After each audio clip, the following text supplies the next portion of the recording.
Even though he's the reigning champion of The Voice, Coach Michael Bublé has had little luck convincing country artists to choose his team over Nashville's own Kelsea Ballerini. Their battle over Paige Mackenzie during Season 27's blind auditions was no different. Paige Mackenzie sings the Pistol Annie's Hell on Heels for The Voice Season 27 blind audition. The 32-year-old party bike driver has been grinding in Nashville for years and hoping that her performance of the Pistol Annie's Hell on Heels would be enough to take her to the next stage of her musical career. So, is it a big shock she was leaning toward Team Kelsea? She may be a brand new coach, but even Adam Levine was advising Mackenzie to choose her. The night that Paige Mackenzie took the stage for her blind audition on The Voice was one that was full with expectation and excitement. She was prepared to make a big statement with her performance. A strong performance of Pistol Annie's Hell on Heels was about to be delivered by the vocalist, who was 24 years old and hails from Nashville, Tennessee. She was ready to bring the energy of a honky-tonk bar to the iconic stage of The Voice. The sassy and furious tune that was performed by the all-female country group had become an anthem for women who were defiant, and Mackenzie was determined to make it her own. What she did not realize at the time was that her performance would result in all four coaches, John Legend, Michael Bublé, Kelsea Ballerini, and Adam Levine, competing for the chance to collaborate with her. Once the lights were turned down and the first riff of the song began to play, Mackenzie stood straight on the stage, emitting an air of self-assurance and a positive attitude. Within the first few notes, it was obvious that she was not going to hold back. The introduction to Hell on Heels started to pulse through the speakers, and it was plain that was not going to hold back. Her tight vocals, which were laced with country music, and her irresistible stage presence allowed her to embody the naughty energy of the Pistol Annies, and she quickly established the tone for an audition that will be remembered for a very long time. Mackenzie did an excellent job of capturing the essence of the Pistol Annies song, which is a wonderful combination of sass, country grit, and confidence. The lyrics were irreverent and shameless, and she captured the spirit of the song with a vocal performance that was both raw and polished. She wasn't simply singing, she was embracing the spirit of the song. Her voice pierced through the music, giving each phrase a sharp edge, and she moved across the stage with a fierce fervor that was contagious. When you see me wearing heels, you're going to want to be me as well. The song's defiant attitude was brought to life by Mackenzie's powerful vocal performance. In addition to having a smoky voice tone, she also had a subtle rasp in her delivery, which added an additional layer of depth to her performance. What really jumped out, however, was her ability to make the music feel like it was her own production. Despite the fact that it was obviously a tribute to the Pistol Annies, Paige Mackenzie was putting her own unique spin on each and every phrase.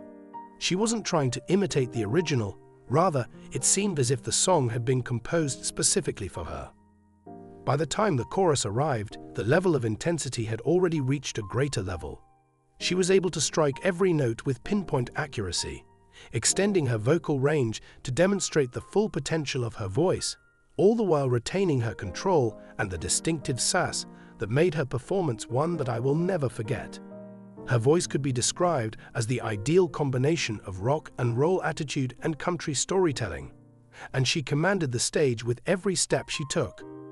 It was a masterclass in how to take a well-known song and give it a new lease on life. She did this by incorporating a sense of reverence for the original song while also injecting her own distinctive energy and stage presence into the performance. Mackenzie's enthusiasm level continued to rise as she got closer and closer to the last chorus. She was burning with ferocity, embracing the audacity of the song and reiterating the sentiment expressed in the lyrics with each stride that she took. After she had completed her performance, the audience exploded in ovation because her final note was exceptionally clear and sharp. The atmosphere in the room was electric with excitement. Mackenzie had earned the attention that was being paid to her performance, which demanded it. The silence lasted for a little period of time. Every single one of the four coaches, John Legend, Michael Bublé, Kelsea Ballerini, and Adam Levine, remained sitting as they took in the raw intensity that they had just experienced.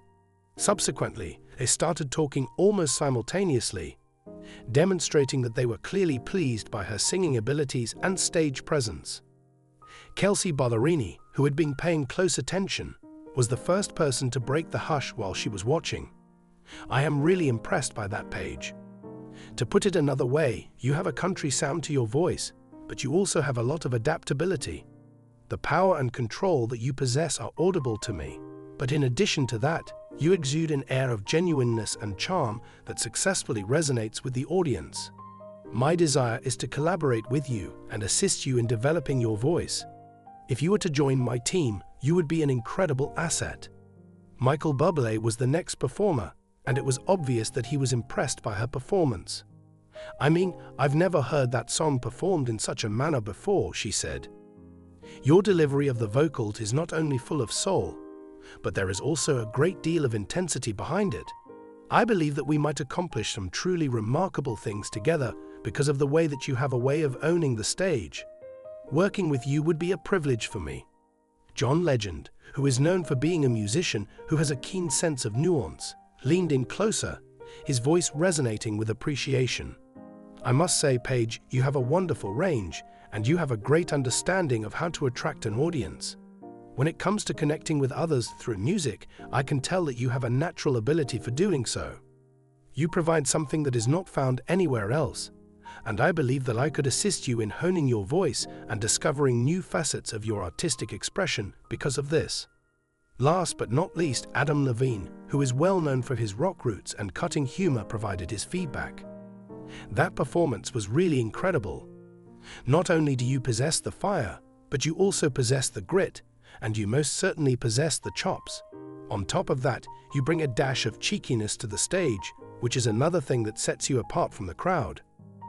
It is clear to me that you would be an excellent addition to my team. I believe that we would have a great deal of fun working together."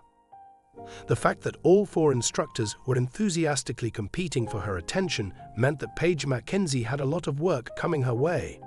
She took a few deep breaths and then made her decision after a little gap in the conversation. The smile on her face was broad and genuine as she announced, "I'm going to go with Kelsey. Regarding our respective approaches, I believe that we have a lot in common, and the prospect of collaborating with someone who has such a strong sense of who they are as an artist is something that I truly look forward to. If I want to elevate my sound to the next level, I believe Kelsey can help me do that." The audience applauded when Mackenzie joined Kelsey Ballerini's squad, and the two of them exchanged a quick embrace between themselves. A fantastic illustration of how the voice provides artists with a platform not only to showcase their talents, but also to locate a coach who truly understands their artistic vision. The moment was a perfect demonstration of how the voice functions. The words, "You've got it, Paige," came out of Kelsey, who was clearly thrilled to be working with Paige. "I can't wait to see where we go from here, because you have that spark, that it factor, and I can't wait to go with you. This is going to be an incredible trip for all of us." Paige Mackenzie's journey on The Voice had just begun, but one thing was certain. With a performance like that, she was bound to leave an impact that would last a lifetime. Paige had demonstrated that she was a formidable opponent, whether it was through the selection of songs, the strength of her vocals, or the overwhelming presence she possessed on stage.